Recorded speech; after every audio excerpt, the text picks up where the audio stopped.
Hello, welcome to Unit 2 of our course. I look forward to working with you during this unit. This is the first full unit of our course that begins on Sunday and ends on Saturday at 11:59 p.m. In this unit, we will be focusing on the post-war period, the period after World War II, and we'll be focusing largely on the emergence of the Cold War. The Cold War was a long period of struggle, largely between the United States and the Soviet Union. After World War II, the United States and the Soviet Union emerged as the two great global superpowers.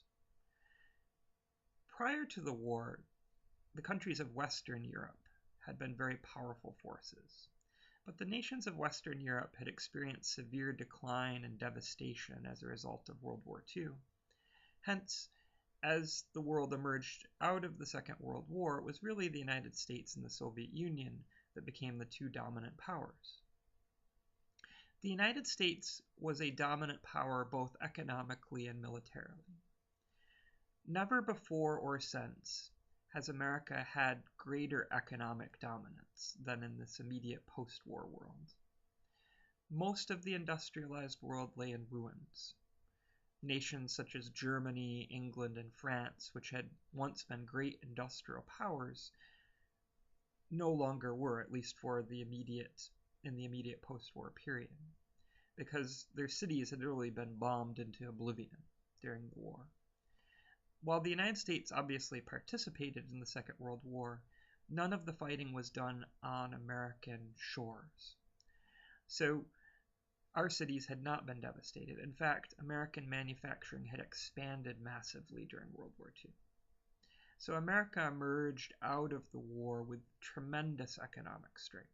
The US dollar became the global currency. The United States also was a great military power at the end of World War II. Our nation had played a crucial role in defeating both Nazi Germany and, to an even greater extent, Imperial Japan. And at the end of World War II, the United States had become the first nation in the world to develop the atomic bomb, nuclear weapons. And the United States would hold a monopoly over nuclear weapons for at least the first few years of the post-war period. The Soviet Union emerged as a superpower also at the end of World War II. Its superpower status was not based on economic strength.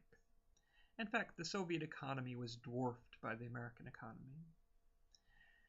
However, the Soviets possessed tremendous military power. The Soviet army was the largest army in the world at the end of the Second World War, with over 10 million soldiers in Eastern Europe alone. The Soviet Union had played the largest role in defeating Nazi Germany, even a greater role than the United States had. And the Soviet Union possessed a great deal of land at the end of the Second World War. The Soviet Union had driven Nazi Germany out of Eastern Europe, and in doing so had occupied most of the land of Eastern Europe. States like Poland, the Czech Republic, Slovakia, even the eastern half of Germany itself, now fell under Soviet domination. As Soviet military forces pushed out the Germans and wiped out German forces, Soviet forces came to occupy all of that land in Eastern Europe. So these two great powers met at the end of World War II. The two armies met at the Elbe River in Germany. That was the agreed upon point where the two armies would meet, the United States Army and the Soviet Army. Also, American and Soviet political leaders had met. During the war, President Franklin Roosevelt had met with Soviet Premier Joseph Stalin. And they discussed, they discussed what would happen in the post-war world. At several conferences, the Soviet leadership, including Joseph Stalin, indicated that they would be willing to allow free elections to take place in Eastern Europe at the conclusion of the Second World War. The United States was pushing for a post-war world shaped by democracy and capitalism. the United States hoped that free elections would ultimately be organized across Europe. There was great apprehension that the Soviets would not allow this to take place. The Soviet Union had suffered massive casualties in the war. The Soviets had suffered at least 20 million people killed in the war, 20 times more than the United States and Britain combined. The Soviets were wary about allowing democratic elections to take place in Europe, and many feared that the Soviets would simply establish dictatorships across the nations of Eastern Europe. So the stage was set for tension at the end of World War II. During World War II, the United States and the Soviet Union had been allies. We had worked together cooperatively. Both the United States and the Soviet Union had been crucial to the defeat of Nazi Germany in many ways. 75% of all the German soldiers killed in World War II were killed by the Soviet Red Army. Meanwhile, the United States Air Force and Navy played a crucial role in degrading the military of Germany, and the United States military played a crucial role in driving the Nazis out of Western Europe. So how did this partnership so quickly deteriorate at the end of the Second World War? A variety of factors played a role. You'll be reading about some of these developments in your textbook, and your discussion board question for this week focuses on the deterioration of the relationship between the United States and the Soviet Union at the end of the Second World War. One of the key elements in this deteriorating relationship was Joseph Stalin's decision to establish communist dictatorships in the nations of Eastern Europe at the end of World War II. Joseph Stalin was a brutal dictator. He had been the leader of the Soviet Union since the late 1920s, and he was responsible for the death of millions of his own citizens. In the 1930s, he had intentionally starved millions of people in the Ukraine. At the end of World War II, Stalin ordered that the pro-Nazi governments of Eastern Europe be eliminated. And of course, the United States agreed with that the fascist Nazi regimes of Eastern Europe should be eliminated. However, Stalin did not accept free elections ultimately. He went back on his own agreements, his own word, and Stalin ordered that the Soviet military use its power to install communist dictatorships across Eastern Europe. There were small communist groups in places like Poland, the Czech Republic, Hungary, Slovakia. There were small communist groups in these regions. However, they were a distinct minority. They didn't have the support of a majority of the population. If free elections were held, communists would not have gained power in most of Eastern Europe. However, the Soviet army installed communist regimes in power, established communist dictatorships, and simply eliminated, executed anyone who opposed this. The Soviets executed thousands and thousands of people in Eastern Europe in this effort to establish communist regimes. Basically, the Soviet Union was establishing governments very similar to its own. The Soviet Union was a dictatorship. One man had absolute power in the Soviet Union, Joseph Stalin, and everyone lived in tremendous terror and fear of Stalin.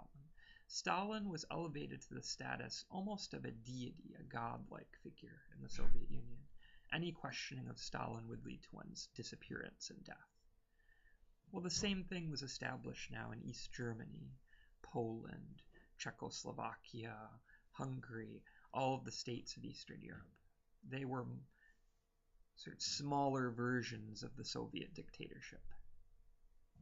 Meanwhile, the United States went about establishing democratic governments in Western Europe, of course modeled after the government of the United States. The the United States wanted to promote democracy and capitalism in Western Europe. So both states essentially were using their own nations as a model in terms of redeveloping Europe. So the United States encouraged the development and growth of democratic and capitalist regimes in Western Europe, in Italy, in West Germany, in France. So the United States is establishing these democratic regimes in the West, while the Soviets are establishing communist regimes in the East. And this leads to tremendous confrontation. One of the central areas of confrontation was Germany. At the end of World War II, the United States, Britain, and France occupied the western half of Germany. The Soviet Union occupied the eastern half of Germany. It became very clear that the two halves of Germany could not be reunited. The United States very quickly established a provisional democratic government in Western Germany and allowed free elections to take place. By 1948, a democratically elected German government was well in place in West Germany. Meanwhile, the Soviets established a communist dictatorship in the East. By 1948, there was a very real danger that war could break out between the United States and the Soviet Union. The Soviets were increasingly disturbed by the very existence of West Berlin. Berlin was traditionally the capital of Germany.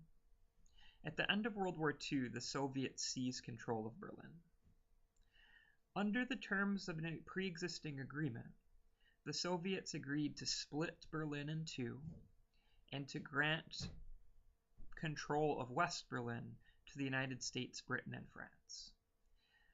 Berlin was surrounded by Soviet-controlled East Germany. So West Berlin was occupied by the United States, Britain, and France, but it was surrounded by Soviet-controlled East Germany. This was a thorn in the side to the Soviet Union. The United States, and to a lesser extent its allies Britain and France, had established a democratic, capitalistic culture and environment in West Berlin. And this was deep within Soviet-controlled territory. Ultimately, the Soviet leadership, led by Joseph Stalin, decided that this could not be permitted. The Soviets ordered a complete blockade of West Berlin in 1948. In other words, all of the roads and rail lines were blocked, were stopped. Basically, the Soviets were going to starve West Berlin into submission. There were millions of people living in West Berlin. It's a major metropolitan area. And the Soviets and the East German government, which was a communist dictatorship, declared that the people of West Berlin could either surrender to communist control or starve and die. The United States government now had to decide what to do. We could try to break through the Soviet blockade. We could roll tanks into East Germany, but this would spark a world war with the Soviet Union in which likely millions of people would die. Also, the Soviets had over 10 million soldiers in Eastern Europe. The American military presence in the West was much, much smaller. It's very unlikely we could win a land war, at least initially. The United States could do nothing and allow the Soviet Union to simply seize control of West Berlin. Ultimately, Harry Truman, who became president of the United States when Franklin Roosevelt died, decided to launch a massive airlift. Thousands and thousands and thousands, tens of thousands of flights would bring needed food and supplies into West Berlin to keep the city alive. Ultimately, this was a propaganda victory for the United States. The United States looked good globally. This was good for public opinion of the United States on a global scale, because the United States was trying to feed civilians and keep civilians alive. Meanwhile, it was very bad for the image of the Soviet Union, trying to starve civilians to death. Ultimately, after several months, the Soviets gave up the blockade and allowed goods to flow back into West Berlin. A victory for the United States in this early phase of the Cold War. but you can see how the relationship is so quickly deteriorating. Just a year later, in 1949, the Soviet Union would detonate its first atomic bomb, launching a nuclear arms race between the United States and the Soviet Union. And through the 50s, there would be a very real, ever-present threat of war between the United States and the Soviet Union as we competed around the globe for influence and power. So your discussion board will center upon the origins of the Cold War, and I'll be very interested to hear your thoughts and reflections on that. The film also deals with the Cold War.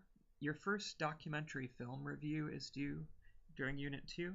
The film is entitled Cold War in the Shadow of Fear, Love, Hate, and Propaganda.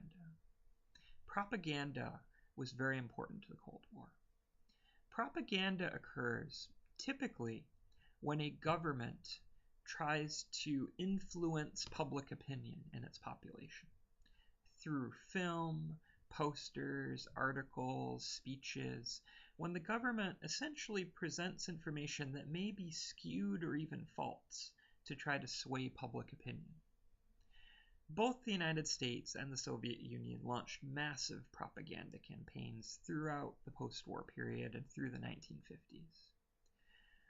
The United States government produced films, articles, speeches which portrayed the Soviet Union as evil, as a great menace, as a dangerous disease spreading across the world. Communism was presented by the United States as a contagion, a deadly disease that threatened to infect the world and had to be stopped. Meanwhile, the Soviets presented the United States as the new global threat. The Soviet Union presented the United States as being similar to Nazi Germany, a nation bent on world domination. So there are these competing propaganda campaigns. So there's a documentary film you're asked to watch related to this. It's available through Hatch Library. I've posted the link. And I've asked you to write a commentary. What did you find interesting about the film? What did you dislike about the film, if anything? What are you critical of about it? What did you learn from the film? Please feel free to be critical. I certainly won't be offended. What I'm asking you to do is really to critically evaluate the film. Yeah. I'm not presenting the films because I think they're perfect. That's certainly not the case. I'm presenting the films to you because I do think they're informative about important topics in history, but also I think it's important to learn the skill of evaluating film. That much of history now is portrayed through film, and I think it is valuable to think critically about how this information is presented through film. So that's an assignment for this week. Your other assignment is a feature essay assignment, and the feature essay is entitled America Enters the Middle East. I think a very relevant topic, given, of course, America is still deeply involved in the affairs of the Middle East today from a foreign policy standpoint. There are really three issues that are addressed in the article. One is the United States government's decision to recognize the State of Israel. After World War II, there were hundreds of thousands of homeless Jewish refugees in Europe. They had been displaced from their homes by the Nazis. Many had been sent to concentration and death camps, but many had survived. These people had nowhere to go. They could not realistically return to their homes. In Poland, most of the Jewish villages had ceased to exist. Christians had taken over the homes that Jews had previously lived in, and they would not be welcomed if they returned. Many of these refugees ultimately would emigrate to Palestine. Palestine was a protectorate of Great Britain. Great Britain had ruled over Palestine for about 2 decades by this point, and the British government at this point allowed Jewish immigrants to enter the state of Palestine. Soon Palestine was turned over to the United Nations as a protectorate. The United Nations was a new international organization, and the United Nations ultimately decided to divide Palestine into 2 separate territories. One territory would be reserved for Jewish settlement, essentially, and a second territory would be reserved for the Palestinian Arab population. In 1948, the leadership of the Jewish community and the UN mandate declared that they were creating a nation, an independent nation, the nation of Israel. And there was a debate in the United States about whether to recognize the creation of the State of Israel, whether to recognize this new nation as being legitimate. The Secretary of State, George Marshall, argued against recognizing Israel. He believed that it would inflame hostility amongst the Arab populations, and that it was important to maintain an alliance with Arab populations due to the presence of oil in the Middle East. But President Harry Truman decided to recognize the State of Israel, and soon the United States would become a great ally of the State of Israel. Another issue that's discussed is Britain and America's influence in Iran, a very crucial and relevant issue today, and Britain and France's influence in the Suez region, the Suez Canal in Egypt. So I think that you'll find this to be an interesting reading, and there are questions to answer at the end of the document. I look forward to participating with you this unit, engaging in the discussions, and I hope you'll find it to be an interesting unit. Thank you.